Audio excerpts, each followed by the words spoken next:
Supper is whatever the garden gives us. Every Amish mother in 1950s Lancaster County cooked by that one rule, and July put it to the test with more zucchini than anyone knew what to do with. No air conditioning in that kitchen, no timer on the oven, and no recipe card on the counter. The women who cooked those meals worked from memory, and they fed families of 8 or 10 on what the land gave them that week. Number 14 on this list looks like a simple stew, but one bowl of it was a full dinner that cost almost nothing to make.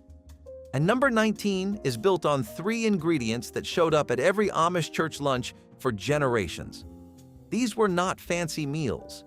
They were honest food, made to stretch and made to last.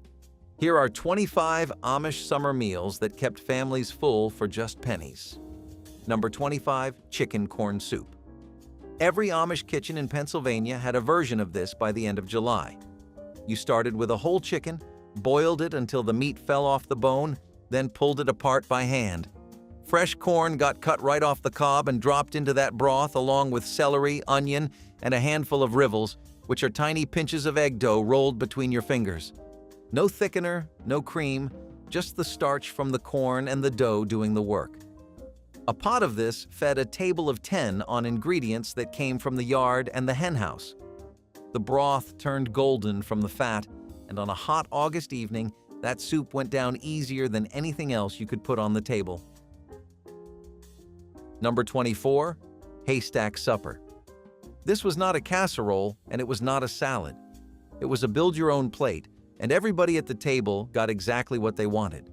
You started with a base of crushed saltine crackers or rice, then layered on seasoned ground beef, shredded lettuce, diced tomatoes, chopped onion, and whatever cheese the family had on hand.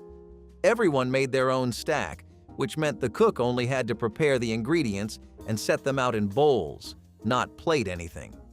Church groups and large family gatherings loved this because it handled a crowd without any fuss and without any complaints. The ground beef stretched with oats or breadcrumbs, and the vegetables came straight from the garden. Children ate it because they got to choose what went on top, and the adults ate it because there was nothing to argue about. Before I go further, for the folks who want more recipes like these all in one place, I put together the Vintage Recipe Guide. It is a cookbook full of the kinds of meals your grandmother would recognize.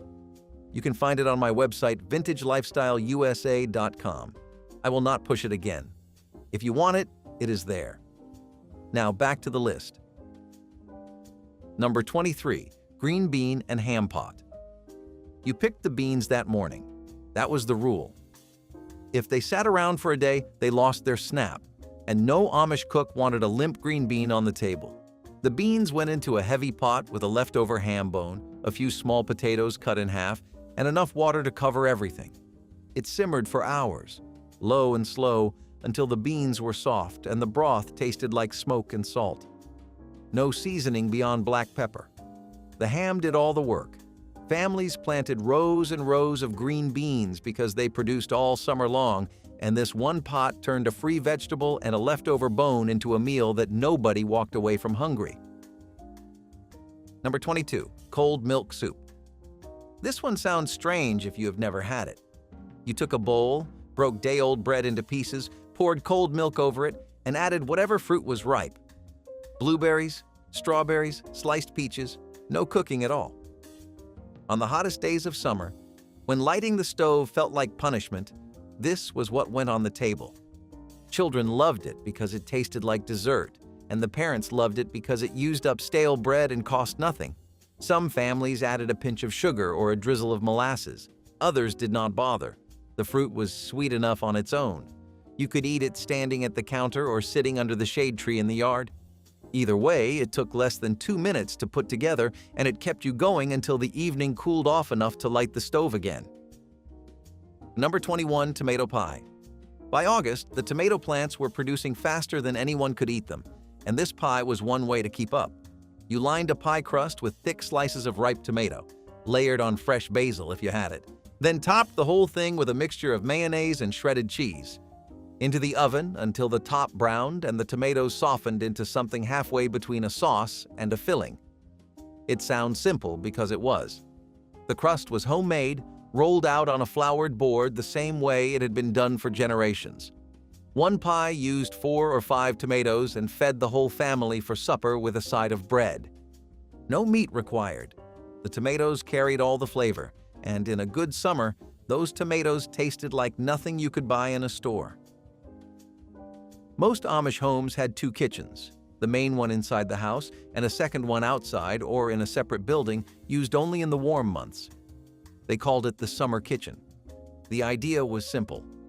Canning season meant the stove ran all day, and running a wood-fired stove indoors in July turned the house into an oven itself. So the cooking moved outside, where the heat could escape and the women could work without soaking through their dresses by noon. Some summer kitchens were just a roof over a stove and a table. Others were full rooms with shelves lined with jars. The meals that came out of those kitchens were shaped by the season because you cooked what you grew and you grew what the weather allowed. Nothing came from a freezer. Nothing came from a box. Number 20, creamed new potatoes and peas. The first potatoes of the season were small, barely bigger than a golf ball, and they came out of the ground sometime in June. You boiled them whole, skins still on, and while they cooked you shelled fresh peas from the garden. Both went into a white sauce made from butter, flour, and milk. That was the whole recipe: salt, pepper, and whatever the garden gave you that morning. This was a side dish in some homes and the entire meal in others, depending on how many mouths needed feeding and how much milk was in the icebox. The sauce stretched everything. A dozen small potatoes and a bowl of peas became enough food for a family when you wrapped it in something creamy and warm. Number 19, peanut butter church spread on bread. If you have ever been to an Amish church lunch, you have seen this. After every Sunday service, the congregation ate together, and this spread was on the table without exception. It was 3 ingredients: peanut butter, marshmallow creme, and corn syrup mixed together until it turned into something smooth and sweet that spread easily on fresh bread. That was lunch. That and pickled beets, red beet eggs, bread, and maybe a slice of cheese. The simplicity was the point. Nobody was trying to impress anyone. The meal was about being together, not about the food, and this spread was the centerpiece because it cost almost nothing, it traveled well, and children would eat it without complaint. Every family made it slightly differently. Some used more corn syrup for sweetness. Others kept it thick and let the peanut butter do the talking. But the basic formula stayed the same across communities in Pennsylvania, Ohio, Indiana, and everywhere else the Amish settled. The marshmallow creme was the only store-bought ingredient that might raise an eyebrow, but even the most traditional cooks used it because the alternative was boiling sugar into a syrup, and nobody had time for that on a Saturday night before church. You could make a batch for a few dollars that would last through multiple Sundays. The jars sat in the pantry next to the canned peaches and the pickled beets, always ready. Spread it on homemade white bread, and that was a meal that held you until supper. Nobody left a church lunch hungry, and nobody left without tasting this spread. No plates needed, no forks, no fuss. Just bread, spread, and a long table full of people who had known each other their whole lives. Number 18, chow chow with cold sliced ham. Chow chow is a pickled vegetable relish, and every Amish family had their own version. The base was usually green tomatoes, cabbage, onion, and whatever else needed using up before it went bad. Peppers, cauliflower, lima beans, corn. All of it chopped, brined, and sealed in jars. In the summer, you opened a jar of last year's chow chow and served it alongside cold sliced ham on a plate with bread. That was supper on the nights when it was too hot to cook and nobody felt like standing over a stove. The sweet and sour bite of the relish cut through the saltiness of the ham, and the bread soaked up everything left on the plate. Number 17, hamburger casserole. Ground beef was one of the cheaper meats available, and Amish cooks stretched it further than anyone. This casserole layered browned ground beef with sliced raw potatoes and onion in a deep baking dish, then poured home-canned tomatoes over the top. Into the oven for about an hour until the potatoes were tender and the edges got crispy. The tomatoes broke down into a sauce that soaked into the potatoes from the top while the beef dripping soaked in from below. Some families added a layer of cheese on top in the last few minutes. Others kept it plain. 1 pound of ground beef, 5 potatoes, and an onion fed a family of 6 with leftovers. You could double the recipe if company was coming, and the whole thing still cost almost nothing to put together. Number 16. Dandelion greens with hot bacon dressing. This was a spring and early summer dish, picked before the dandelions flowered and turned bitter. You went out to the yard with a knife and a basket and cut the young greens close to the root. Back in the kitchen, you fried a few strips of bacon, then made a dressing in the same pan with the drippings, a splash of vinegar, a little sugar, and sometimes a beaten egg to thicken it. The hot dressing went over the raw greens and wilted them right on the plate.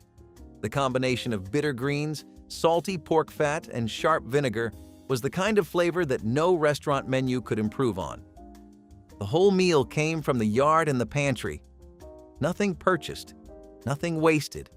Just a weed that turned into dinner because somebody knew what to do with it. An Amish family did not plan meals the way most people do today. There was no weekly menu written on a whiteboard. There was no grocery run to fill in the gaps.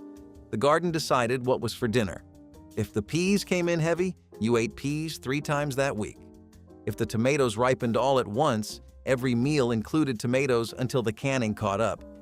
This was not poverty. This was a system. The garden produced in waves, and the kitchen responded. The women who ran those kitchens could look at a row of ripe vegetables in the morning and know exactly what was going on the table by noon. No waste, no indecision, no leftovers rotting in the back of a refrigerator. Everything had a purpose, and every meal reflected what the earth was doing that particular week in that particular place. Number 15. Stuffed peppers. The bell peppers came from the garden in late July, and they were big enough to hold a fist. You hollowed them out, filled them with a mixture of ground beef, cooked rice, onion, and tomato sauce, then baked them in a dish until the peppers were soft and the filling was cooked through. Amish families grew their own peppers, so this was a summer dish first and a winter dish second. The filling stretched because of the rice, and you could substitute whatever grain you had if rice was not available. 4 peppers fed 6 people when you served them with bread and butter on the side. Simple, filling, and cheap enough that nobody had to think twice about making it. Number 14. Amish pot pie. This is not what most people think of when they hear the words pot pie. There is no puff pastry on top. There is no baking dish. Amish pot pie is a stovetop meal made with square noodles cooked directly in chicken broth with potatoes and chunks of chicken. The noodles are rolled out by hand on a floured table, cut into rough squares about 2 inches across, and dropped into the simmering broth one at a time. As they cook, they thicken the broth into something rich and starchy that sits halfway between a soup and a stew. You ate it with a spoon, but it was thick enough to hold on a fork.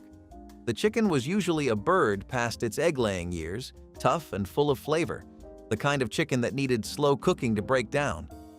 Nothing went to waste. The bones went into the broth, the skin rendered its fat, and even the neck and back got simmered down for flavor.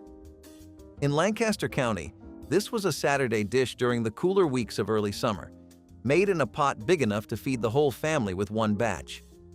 The women rolled those noodles while the broth simmered, and the children knew dinner was close when they saw the flour come out. Some families added celery, others added a pinch of saffron, which turned the broth a deep gold and gave it a flavor that tasted like it belonged in a much finer kitchen. But even with the saffron, the total cost stayed low because 1 chicken and a bag of flour was all you really needed. This was the kind of meal that made you wonder why anyone would bother with anything more complicated. Number 13. Succotash. Fresh corn cut off the cob and lima beans from the garden, cooked together in a pan with butter and a little salt. That was succotash. The dish goes back centuries, long before the Amish arrived in Pennsylvania, but they adopted it because it made perfect sense. Both crops grew well in the same soil, matured around the same time, and complemented each other in the pot. The corn brought sweetness, and the limas brought substance. Together, they made a side dish hearty enough to anchor a whole meal when you added a piece of bread. You could feed a crowd on ingredients that came straight from the garden, and the butter came from the cow. Some families added a little cream, others added diced onion, but the core was always the same: corn and beans together. Number 12. Corn fritters with sausage. When the corn was at its sweetest, somewhere in late July, you mixed fresh kernels into a simple batter of flour, egg, and milk, then dropped spoonfuls into a hot skillet with a little lard. They fried up golden and crisp on the outside, soft and corny on the inside. Serve them with breakfast sausage links on the side, and that was a meal. It worked for breakfast, lunch, or supper depending on the day and the mood. The batter took 5 minutes to mix, and the fritters cooked in about 3 minutes per side. A dozen ears of corn produced enough fritters to feed a large family, and the sausage was usually made at home from the fall hog, pulled from the freezer and thawed that morning. Number 11.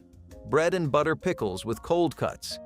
Summer canning produced jars and jars of bread and butter pickles, sliced thin, sweet, and tangy. On the hottest days, when nobody wanted to cook, the evening meal was a plate of those pickles alongside sliced cold ham or bologna, a few slices of cheese, and thick-cut homemade bread. No stove involved, no pot to wash. You set everything on the table and people helped themselves. The pickles had been canned with a spice blend that varied from family to family, some heavier on the mustard seed, others loaded with turmeric. This kind of meal showed up 2 or 3 times a week in the peak of summer, and nobody complained because the simplicity was the comfort. Number 10. Bean soup. A bag of dried navy beans cost almost nothing, and a leftover ham bone was free. You soaked the beans overnight, then simmered them all day with the bone, an onion, and a few stalks of celery. By supper, the beans had broken down into something thick and smoky, and the meat from the bone had fallen apart into the broth. One pot made enough for 2 days. Amish families made bean soup throughout the year, but it was especially useful in the summer because the dried beans stored well in the pantry and did not depend on what the garden was producing that week. If the garden had a slow week, bean soup covered the gap. A loaf of bread on the side and a jar of pickles, and nobody left the table hungry. Most Amish families were large. 6 children was common, 8 was not unusual. And feeding that many people 3 times a day, every day, all summer, was a job that never stopped. The women who did it did not think of themselves as cooks. They thought of themselves as providers. There is a difference. A cook worries about flavor. A provider worries about whether everyone at the table has enough. That meant the meals were built around volume first and taste second.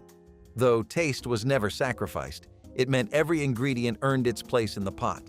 Nothing decorative, nothing performative. A potato thickened a soup. A bone flavored a broth. A cup of flour became noodles that turned a thin liquid into a solid meal. This kind of cooking was not creative in the modern sense. It was mathematical, and the math always worked out. Number 9. Corn pudding.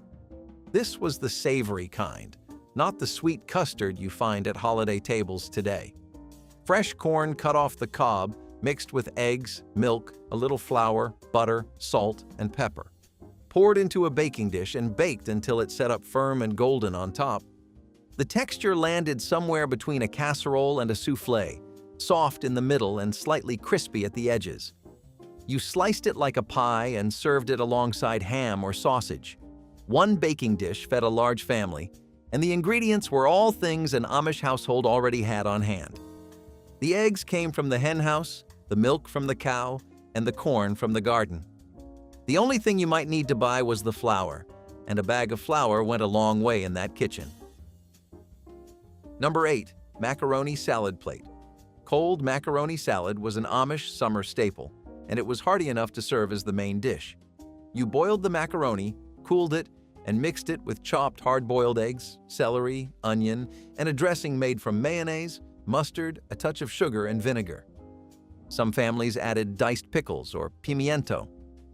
The finished salad went into a big bowl in the center of the table, and everyone helped themselves alongside bread, sliced tomatoes, and whatever cold meat was available. It was a no-stove meal, which made it perfect for the days when the temperature pushed past 90 degrees and nobody wanted to be anywhere near a flame.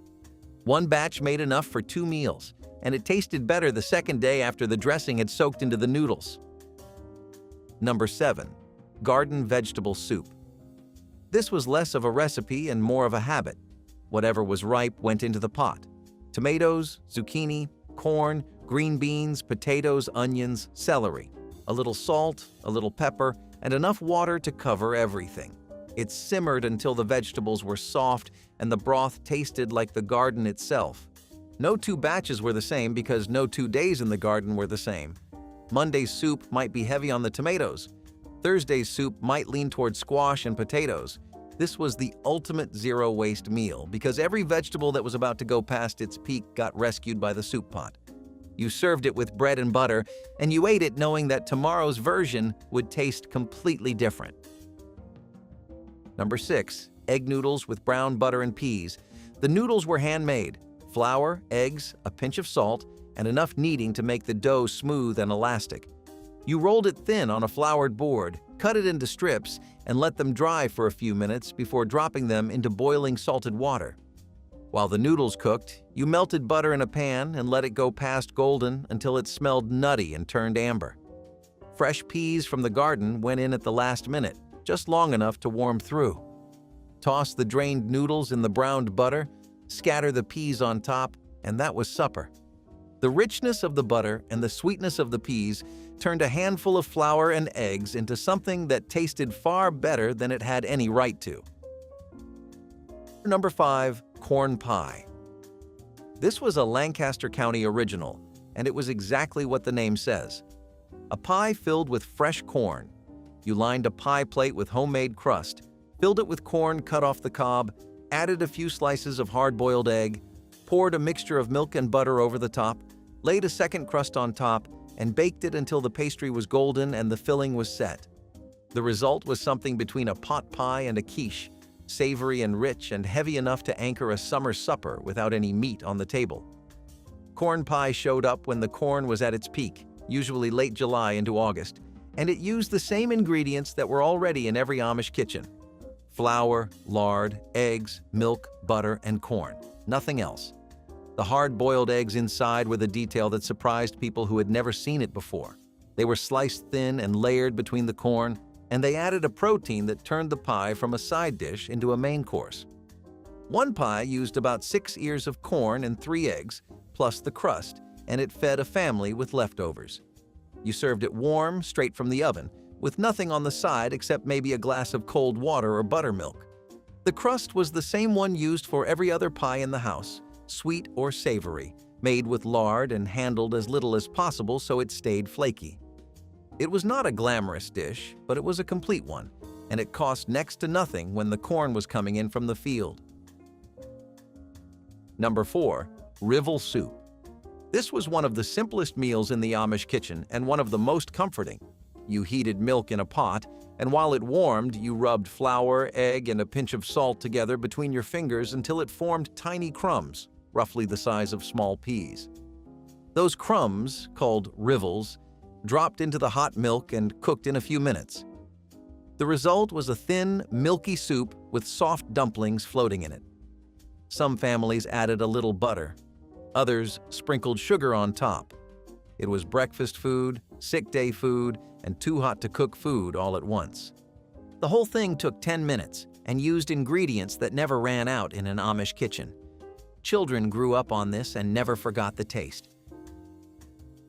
Number 3. Cold plate supper. On the worst days of summer heat, when even the summer kitchen felt like a furnace, the evening meal was a cold plate. Sliced garden tomatoes, still warm from the vine, a scoop of cottage cheese made at home from soured milk, a few slices of cold ham or dried beef, thick bread with butter, maybe a dish of applesauce from last fall's canning, everything arranged on a single plate, nothing cooked, nothing heated. The tomatoes were the star because a garden tomato in August has a flavor that nothing from a grocery store has ever matched. You salted them at the table, and the juice ran into the cottage cheese, and that combination tasted better than any recipe could explain. This was the easiest meal an Amish woman could put on the table, and it was one of the best. Number 2. Potato soup with chives. New potatoes dug from the garden, peeled and cubed, boiled in salted water until tender. You drained most of the water, added milk and butter, and mashed some of the potatoes against the side of the pot to thicken the broth while leaving the rest in chunks. Fresh chives snipped from the herb garden went on top, and that was the meal. Some cooks added a dollop of sour cream. Others crumbled bacon into the bowl. But the simplest version, just potato, milk, butter, and chives, was the one that lasted through generations without changing. The chives made the difference. They added a sharpness that lifted the whole bowl out of blandness and gave it a flavor that tasted green and alive and exactly like summer. Number 1. Chicken and dumplings. This is the meal that sat at the center of Amish summer cooking, not because it was the fanciest or the cheapest, but because it was the most complete. A whole chicken simmered in water until the meat pulled apart with a fork. Homemade dumplings dropped into the broth where they puffed up and soaked in the flavor of the bird. Carrots, celery, onion, salt and pepper, that was everything. The meal took time, and time was the ingredient that made it work. You could not rush the broth, and you could not skip the step of pulling the chicken apart by hand. This was the meal a mother made when she wanted to feed her family something that said, "I am here, I am paying attention, and you are worth the effort." It cost almost nothing. 1 chicken, a cup of flour, whatever the garden offered that day. But what it gave back was a full table, a quiet kitchen, and the knowledge that no one went to bed hungry. That was the whole point. In Amish cooking, simplicity meets indulgence in unexpected ways, and few desserts exemplify that better than peanut butter pie. This creamy treat is rooted in practicality, using common pantry staples to create something extraordinary. Peanut butter, often seen as a humble spread, takes center stage here, offering rich flavor without the need for costly ingredients. The ingredients are minimal: creamy peanut butter, cream cheese, powdered sugar, and whipped topping, all nestled in a graham cracker crust. There's no baking involved, just mixing, chilling, and enjoying. The end result is a pie that's decadently rich but surprisingly easy to make, ideal for any occasion that calls for dessert without hours in the kitchen. Versatility is key with this pie. Dress it up with chocolate shavings, chopped nuts, or even a drizzle of caramel if you're feeling fancy. And from a cost perspective, it's a winner. No exotic ingredients required, just things you likely have on hand. For a dessert, it holds a few hidden benefits. Peanut butter is a decent source of protein and healthy fats, and the pie itself is lower in sugar than many other sweet treats. You think you know apple pie. You think of flaky crusts, cinnamon steam, and golden slices melting on your tongue. But this pie came from a different world. It started with dried apples, shriveled and leathery, boiled back to life in a pot of water like something rising from the past. There was no butter-laced filling, no luxury in the crust, just shortening, flour, and cold water. Sometimes brown sugar was added if you were lucky, but even that was a stretch. The result was a pie that tasted faintly of sweetness, faintly of spice, but mostly of memory. Amish families had no room for waste. When apples ripened, they were sliced thin and strung up to dry on thread across kitchens and porches.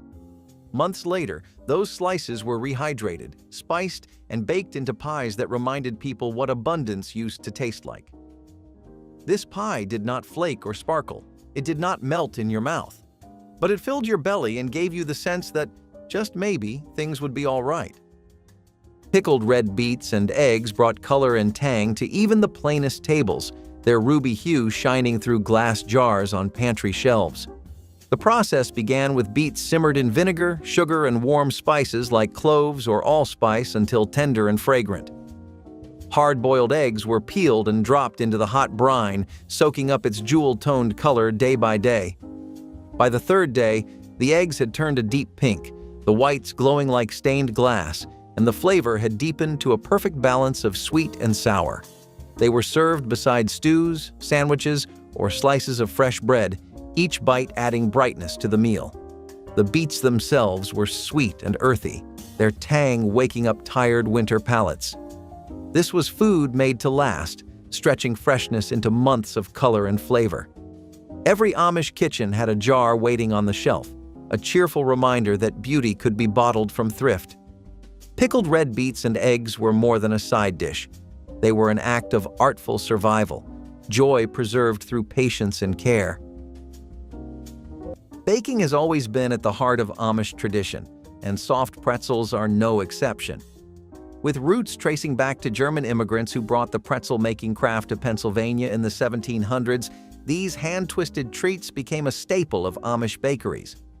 More than just a snack, pretzels held cultural significance as symbols of good luck and prosperity, though some might say the real luck lies in snagging one fresh from the oven. The dough is simplicity itself: flour, water, yeast, salt, and just a touch of sugar. What makes these pretzels unique is their iconic bath in a solution of water and baking soda before baking, which gives them that signature golden crust and soft, chewy interior. And while they may be simple, the versatility is endless.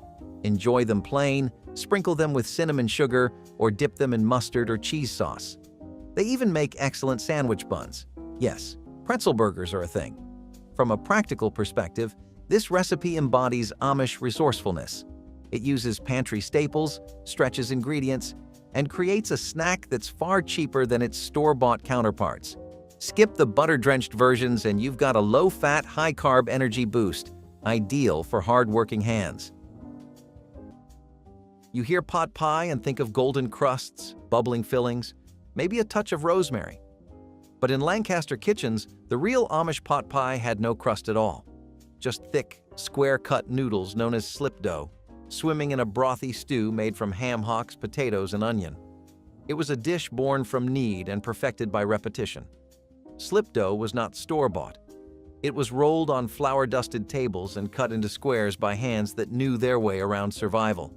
The broth came from the last shank of ham in the cellar, stretched with water and thickened only by time and starch. It was not pretty, but it was filling. And that mattered more than looks ever could. This pot pie was Sunday supper and Tuesday leftovers. It was ladled into chipped bowls and eaten slowly, because you did not rush comfort.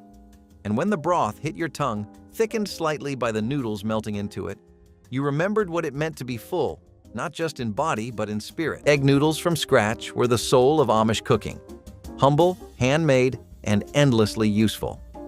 Just eggs, flour, and salt were kneaded into a firm dough, rolled out thin and cut with care. The strands dried on wooden racks or towel-lined tables, catching sunlight from kitchen windows. They boiled quickly, filling the room with the scent of simplicity. Served with butter, gravy, or tossed into soups, they were as dependable as they were delicious. Making noodles by hand was a lesson in patience and pride. Every roll, every cut a quiet prayer for nourishment. No machines, no shortcuts, just steady work and faith in the result. Egg noodles were not just food. They were tradition, spun by hand and shared with love. When you think of Amish cooking, few dishes embody their spirit of resourcefulness quite like chicken corn soup. This hearty, comforting recipe emerged from a practical need to make the most of every ingredient.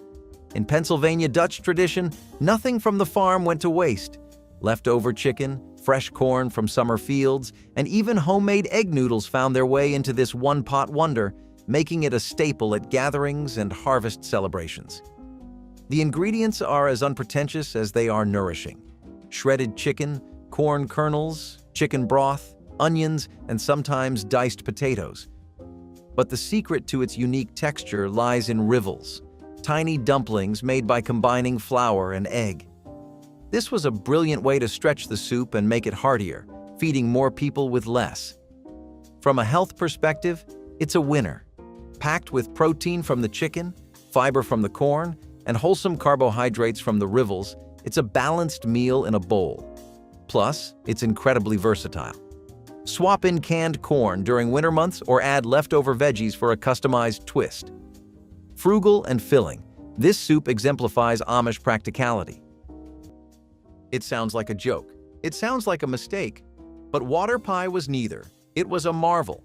A Depression-era dessert that required no milk, no butter, no eggs, just water, sugar, flour, and maybe a dab of vanilla or a spoon of butter if you had it. The filling came together as a pale, trembling custard, sweet, subtle, and almost unreal. Amish women made this when the pantry was empty and the world was colder than it should be. You poured water into a pie crust, stirred in flour and sugar, and baked it until magic happened. It firmed up into something between pudding and pie, something you could slice, serve, and call dessert. There was no texture like it. There still is not. You could not taste luxury in it, but you could taste defiance. This pie said, "I will make sweetness out of nothing." We have lost the art of resourceful comfort, but water pie remembers. Baked oatmeal was breakfast made beautiful in its simplicity and strength. Oats, milk, eggs, sugar, and a pinch of cinnamon came together in one bowl, baked until the edges turned golden and the center set soft and firm. The scent filled the kitchen with warmth, a quiet promise of comfort before the day's work began. Once sliced, it was served with milk poured over or a drizzle of honey, sometimes with apples, raisins, or nuts mixed in for a touch of luxury. It was hearty enough to last through chores and kind enough to soothe cold mornings. The texture was soft but satisfying, tender like pudding, yet strong enough to hold its shape. It wasn't the kind of breakfast that called for praise. It was steady, dependable, and full of heart. Families baked it in big pans on Sundays and warmed leftovers through the week, each serving tasting like care made tangible. In every bite was love, patience, and the unspoken comfort of knowing that even simple food could start the day beautifully. In the heart of Amish country, dessert is more than a treat. It's a reminder of life's simpler joys. Apple dumplings, a baked delight that dates back to early settlers, capture that spirit perfectly. These individually wrapped apples were born out of a culture that prioritized resourcefulness. With apples being plentiful in Pennsylvania orchards, turning them into dumplings was a way to stretch seasonal produce into something extraordinary. The process begins with basic ingredients: peeled and cored apples, pie dough, brown sugar, cinnamon, and butter. The apples are wrapped snugly in pastry, baked in a rich cinnamon syrup, and emerge golden and aromatic. The result is a dessert that looks like it belongs on the cover of a country cookbook and tastes even better. And if you're feeling adventurous, try swapping apples for pears or experimenting with fillings like raisins or walnuts. From a practical standpoint, this dessert is frugal in every sense. Leftover dough or bruised apples, perfect for dumplings. And let's not forget, apples bring fiber, antioxidants, and a dose of vitamin C to the table. It's dessert that works harder than it has to. Paired with a scoop of vanilla ice cream, it's indulgence wrapped in tradition. There is something about the smell of butter browning in a pan that makes the whole house feel like a prayer. This was not a flashy dish. No sauce, no cheese, no garnish. Just egg noodles, boiled and tossed with browned butter and a pinch of salt. It was what you made when you had nothing, but you wanted dinner to still feel like something. Amish mothers would stir the butter over low heat until it turned golden and nutty, the scent rising like Sunday hymns. The noodles were always homemade, rolled thin on worn counters and cut with care. This dish was usually served as a side, but sometimes, when the pantry was bare, it stood proudly on its own. You would sit down, fork in hand, and suddenly the world was quiet. Warmth, salt, a bite of softness in the middle of a hard week. This recipe was not about impressing anyone. It was about reminding people they were still cared for. Potato donuts were the sweet surprise of thrift, soft and golden rings born from yesterday's mashed potatoes.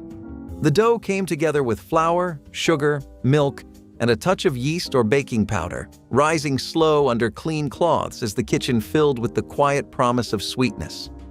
When the time was right, mothers rolled out the dough and cut circles by hand, saving the centers for smaller treats. The sizzling oil filled the air with warmth, the sound of bubbles and frying dough like music on a cold morning. Each donut puffed up light, the mashed potatoes keeping them tender long after cooling.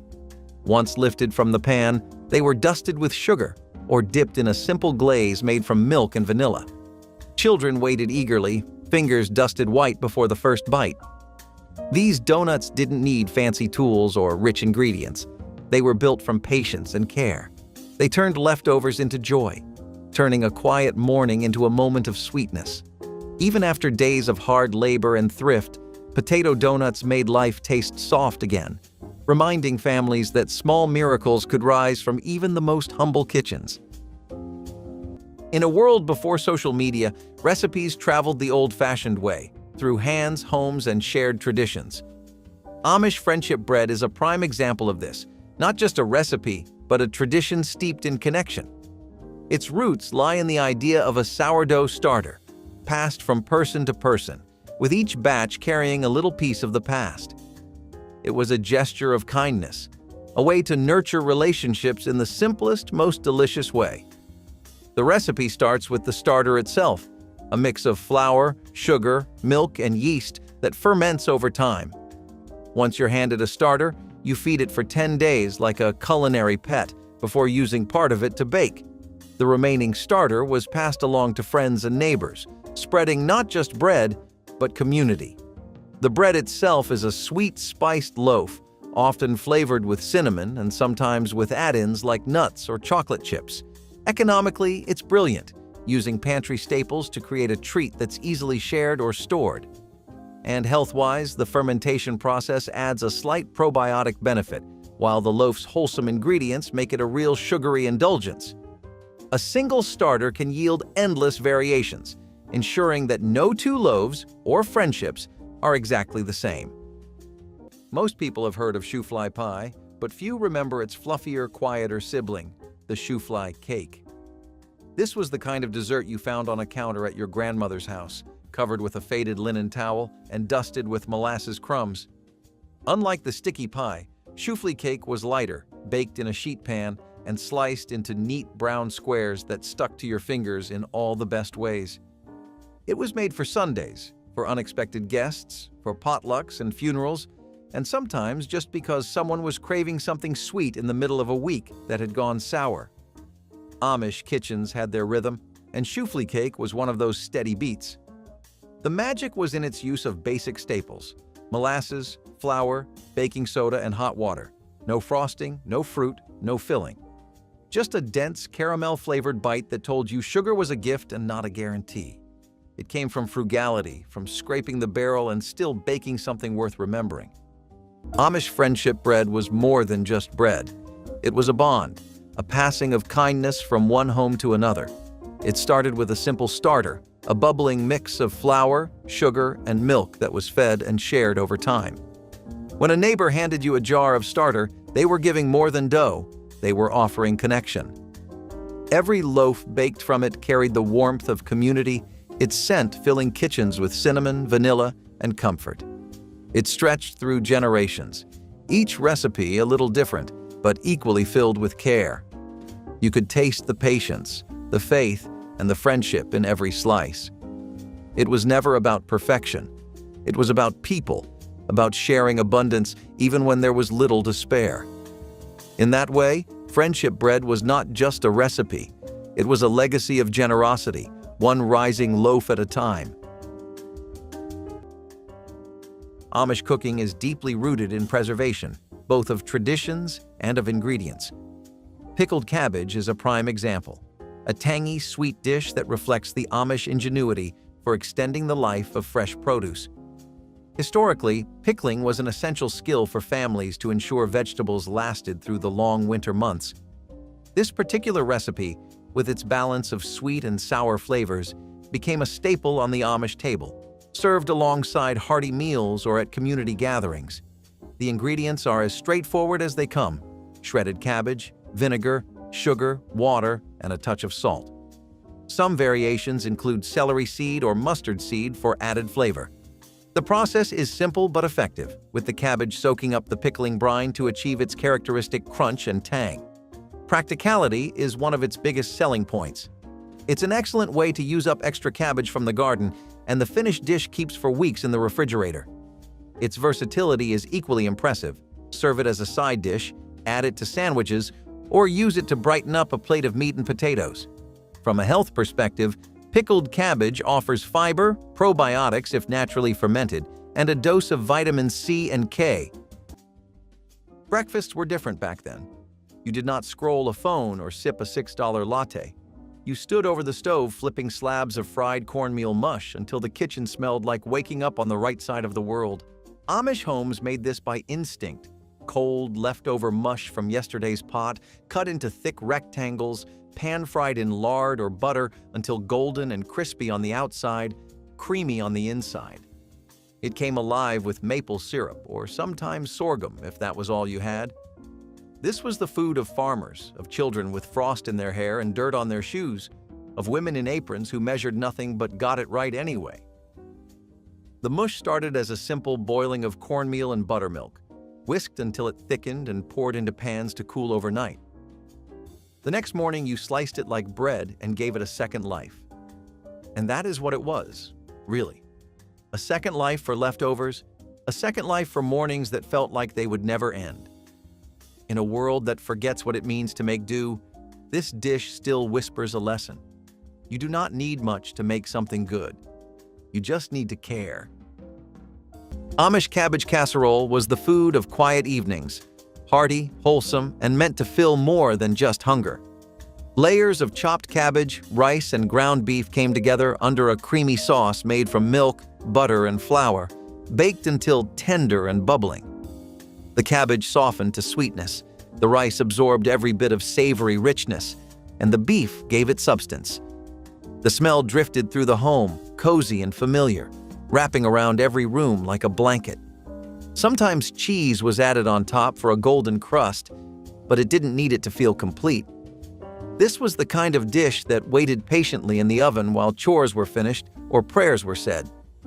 It wasn't fancy, but it carried warmth in every bite, the kind of warmth that lingered long after the plates were cleared. For the Amish, this casserole was more than sustenance. It was a gesture of care, proof that even simple food could feel abundant.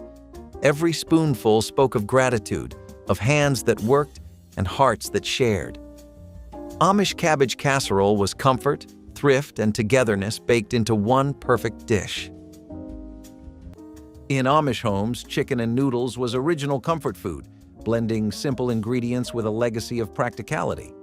Historically, this meal was a way to make the most of farm staples. When a chicken was butchered, no part went to waste, and homemade egg noodles stretched the dish to serve a crowd. The recipe revolves around basic ingredients: shredded chicken, homemade egg noodles, chicken broth, and a touch of cream or butter for richness. The egg noodles are the star of the show, made with just flour and eggs, hand-rolled and cut with care. Once combined with a savory broth, they create a thick, hearty dish that's almost stew-like in texture. Versatility is where this recipe shines. Add carrots, celery, or peas for extra nutrition, or swap the chicken for turkey after a holiday meal. Leftovers are easily reheated, making it as practical as it is delicious. Health-wise, this dish is well-balanced. Lean protein from the chicken, carbohydrates from the noodles, and an option to sneak in vegetables. Economical, satisfying, and steeped in tradition, Amish chicken and noodles is a reminder that simple food can be simply extraordinary. There is nothing appetizing about the word sour, especially when it comes to breakfast. But back then, when milk went past its prime, you did not pour it down the drain.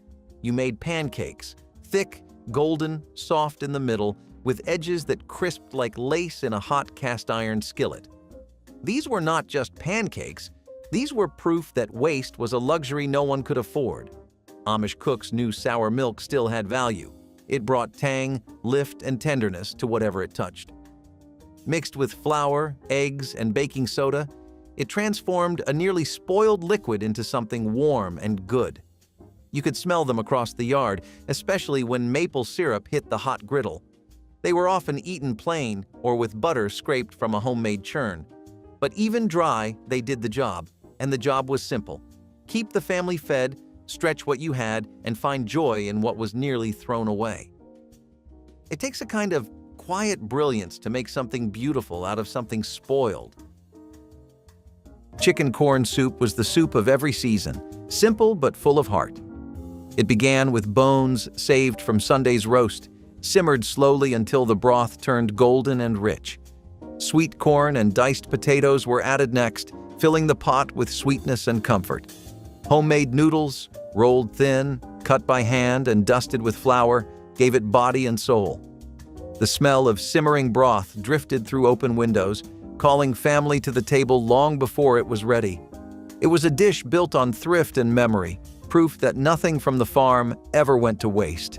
Each spoonful was soft and soothing, a taste of warmth and wisdom passed down through generations.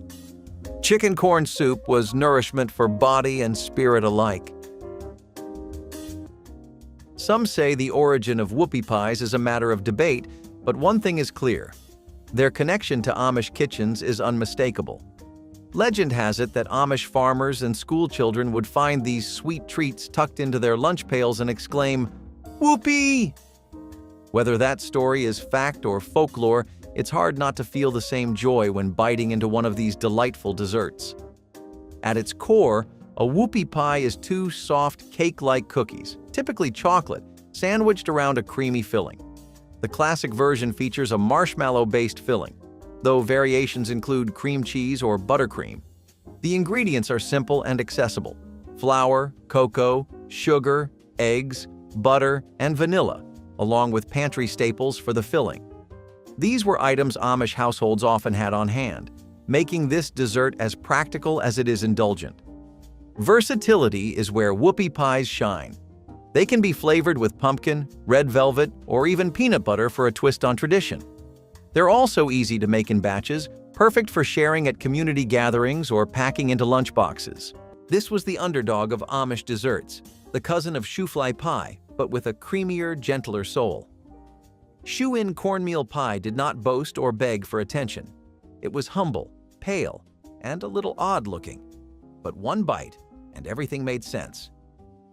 The filling was a silky custard made from cornmeal, eggs, milk, and a drizzle of molasses. No crumbs, no crust theatrics, just a smooth, dense layer that baked low and slow until it barely trembled. Amish cooks loved it because it used what was always on hand: milk that needed using, a scoop of cornmeal from the bin, maybe an egg or two. It was a pie that did not apologize. It just existed, gently, like a whisper after grace. This was dessert for families who did not expect frosting. It was served in wedges that sagged on the plate and left behind a trace of warmth on the tongue. The kind of recipe that never made headlines, but stayed folded in the back of recipe boxes for decades.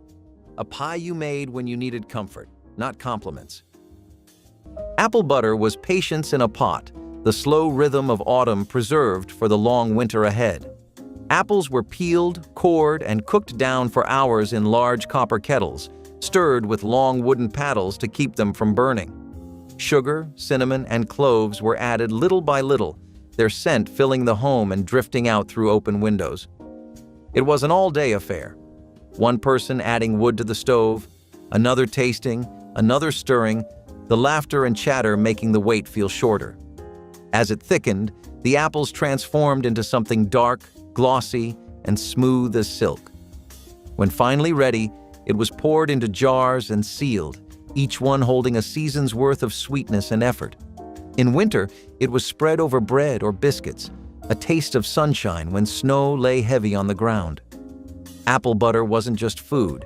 It was a promise that even when the world turned cold, warmth could be found in a jar, born from patience and love.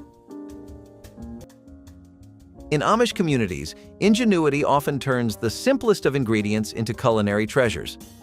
Dandelion salad is a perfect example, a dish that transforms what many see as a pesky weed into a rustic, flavorful meal. Historically, dandelions were an easily foraged green, abundant in springtime and celebrated for their freshness after long winters of preserved foods. For the Amish, this salad was a symbol of renewal and resourcefulness. The ingredients are humble but effective: tender dandelion greens, hard-boiled eggs, crispy crumbled bacon, and a warm dressing made from vinegar, sugar, and bacon drippings. The warm dressing wilts the greens slightly, blending the earthy bitterness of the dandelion with the richness of the bacon and the tangy sweetness of the vinegar. It's a simple balance of flavors that feels far more indulgent than it has any right to be. Versatility is one of the salad's strengths. Can't find dandelions? Swap in spinach or arugula. Prefer a vegetarian option. Skip the bacon and use olive oil in the dressing. And from a health perspective, dandelion greens are a powerhouse packed with vitamins A and C, calcium, and even detoxifying properties. You would not think a meatloaf could carry so much weight, but this one did. Poor man's steak was more than a frugal dish. It was a declaration of survival, a subtle act of rebellion against hard times. Amish families knew how to stretch a dollar, and this hearty alternative to real steak was living proof. Ground beef, flattened into thick, squared patties, breaded with crushed saltine crackers and fried until the edges curled like an old quilt, then simmered in a pan gravy so rich it nearly lied. It was filling, it was warm, and it could fool a hungry stomach into thinking it had eaten something grand. People poured it over mashed potatoes, spooned it next to corn, or just ate it on its own when nothing else was left. In an age when dinner had to be both cheap and comforting, this dish managed to be both. The name may sound humble, but this was luxury wrapped in a lie, told to children so they would sleep full and smiling.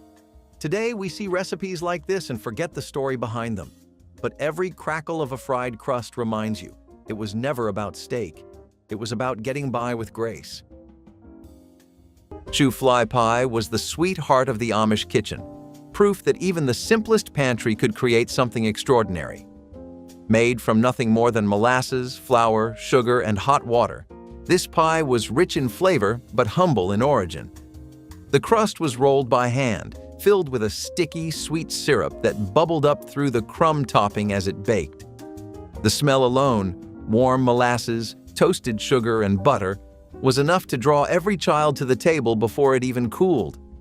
It was born in lean times when every ingredient mattered and nothing could be wasted.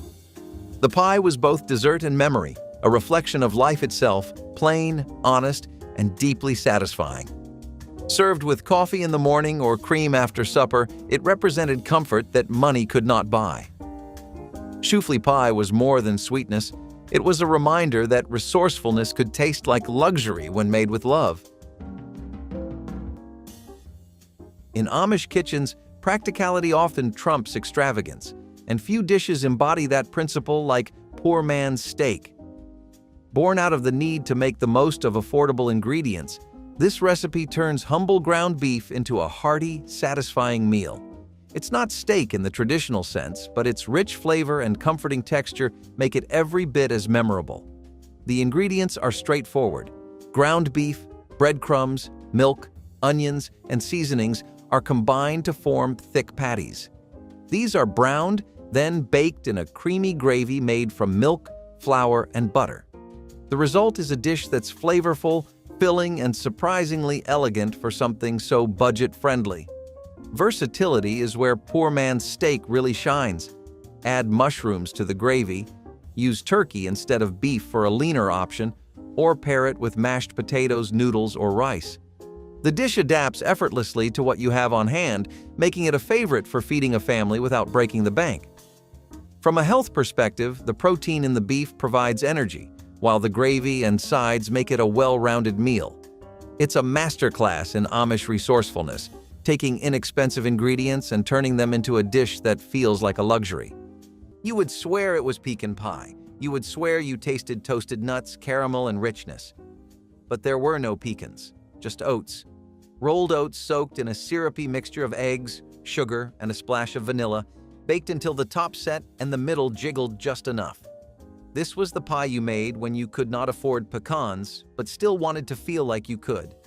The Amish were masters of illusion in the kitchen, not to deceive, but to protect. To protect dignity, to protect joy, to protect the simple act of dessert after a hard day's labor. The oats mimicked the crunch, the sugar mimicked the depth, and the crust, barely patched together with lard and flour, held it all with quiet grace. You might find a version of this pie in a church cookbook or scribbled on a yellowing index card in someone's attic. It is not flashy, but it is brilliant. A reminder that taste is not about expense. It is about intention. And sometimes, what you remember is not the pecans. It is the feeling that someone cared enough to make pie, even when they had nothing. Ham and bean soup was the meal that carried families through long winters, slow-cooked on wood stoves that warmed both hands and hearts. A single ham bone saved from Sunday dinner was enough to flavor a whole pot of white beans, onions, and carrots. Sometimes celery or garlic found its way in, if the garden had any left to give. The beans simmered for hours until soft, thickening the broth naturally, while the meat fell from the bone in tender shreds. The smell filled every room, a mix of smoke, salt, and comfort that promised fullness. It was eaten with bread or cornbread, ladled into deep bowls that steamed in the cold air. Leftovers were even better the next day, richer and heartier after sitting overnight. For the Amish, this soup was more than a recipe. It was a rhythm of life. It spoke of thrift, patience, and gratitude for every bit of nourishment the earth and table provided. Ham and bean soup reminded everyone that love could be boiled down, shared, and still keep giving. In the 18th century, Pennsylvania Dutch settlers brought with them a culinary tradition that turned flour and sugar into a carnival-worthy creation. While funnel cakes are often associated with fairgrounds today, their roots are firmly planted in Amish and Mennonite communities. Originally known as dripping cake, these crispy, golden treats were a testament to the art of turning simple ingredients into something spectacular. The batter itself is straightforward: flour, eggs, milk, sugar, and a pinch of baking powder. The magic happens when it's poured through a funnel into hot oil, creating delicate, lacy designs that are as pleasing to the eye as they are to the palate. A dusting of powdered sugar finishes the masterpiece, though modern variations might add cinnamon or fruit toppings. Funnel cakes required minimal ingredients and no fancy equipment, making them accessible to families with limited means. Leftover batter could be saved for another day, stretching resources even further. Health benefits might not be the first thing you associate with fried dough, but there's no harm in a little indulgence now and then. And if you're making them at home, you control the oil, portion size, and toppings. Snits and Knep was not a dish you stumbled into. It was a dish passed down in quiet voices and heavy iron pots. Dried apple slices, known as snits, simmered with chunks of smoked ham in a sweet, salty bath that filled every room with the scent of a time before shortcuts. Then came the Knep, doughy dumplings that puffed and floated, tender and absorbing. It was a collision of pantry and pasture, preserved fruit and salted meat tied together with soft flour clouds that tasted like your grandmother's hands. This was not just dinner. This was a moment, a slow-cooked reward after a week of hard labor, a gathering meal meant to stretch, to soothe, to hold. Amish families knew how to work with time. They let the apples soak, let the ham infuse, and dropped the dumplings in only when everything was ready. There was no rush. There was only rhythm. It came out in one pot, served with ladles and silence, and by the end, there was nothing left but the memory of warmth. Rivel soup was the kind of meal that came from nothing and somehow became everything. A pot of chicken broth simmered slow while hands worked flour and egg into tiny, irregular dough crumbs called rivels. These humble bits were dropped into the bubbling broth, puffing up into soft, chewy morsels that turned simple broth into something hearty and complete. Sometimes leftover vegetables, carrots, celery, or onions, were stirred in for extra depth, but the rivels always stole the spotlight. The steam rose gently from the pot, carrying the scent of home and hope. It was food for long winters and weary bodies, the kind that filled more than just the stomach. No two batches were ever exactly the same, but that was the charm. Each bowl told its own story of improvisation and care. For the Amish, rivel soup represented the art of making do and doing it well, the quiet pride of turning scarcity into satisfaction. It was humble food that asked for little and gave much, a bowl full of comfort born from the simplest of hands. In Amish kitchens, nothing goes to waste, and even the humblest ingredients can shine. Take pickled red beets and eggs, a dish that marries practicality with a stunning pop of color. This tradition traces back to the Pennsylvania Dutch, where pickling was essential for preserving food through long winters. The process is as straightforward as it is ingenious. Beets are boiled, sliced, and combined with vinegar, sugar, water, and spices like cloves and cinnamon. Hard-boiled eggs are added to the jar, and over a few days, they soak up the vibrant beet color, turning a deep, jewel-toned magenta. The result is as striking on the plate as it is on the palate, with a sweet, sour, and slightly earthy flavor. Beyond their beauty, this dish is a masterclass in resourcefulness. Beets are inexpensive, and combining them with eggs, one of the most affordable sources of protein, creates a dish that's as economical as it is versatile. Serve it as a snack, a salad topping, or even a conversation starter at your next potluck. Health-wise, beets pack antioxidants, while eggs provide protein and essential vitamins. It's a dish that's good for the eyes, the stomach, and maybe even the soul. They looked like ornaments for a table that had seen too much winter. The eggs, stained deep purple from soaking in beet brine, were stacked in glass jars on every Amish farmhouse shelf. This was not just a recipe, it was a ritual. First, boil the eggs.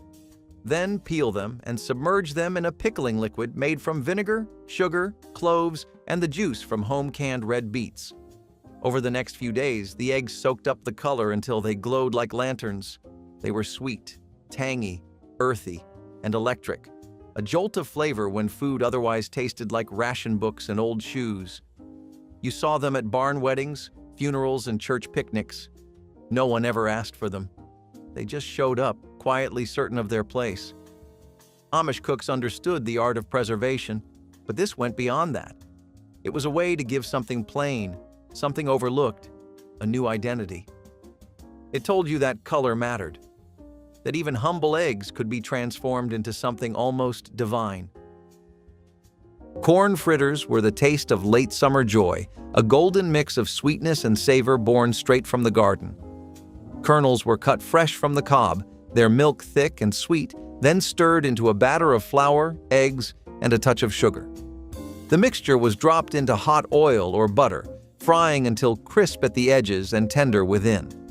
The scent filled the kitchen with warmth and nostalgia, the sound of sizzling a melody of home.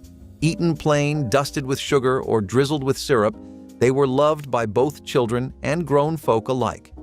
For the Amish, fritters were a celebration of harvest, a way to honor the land's bounty while wasting nothing.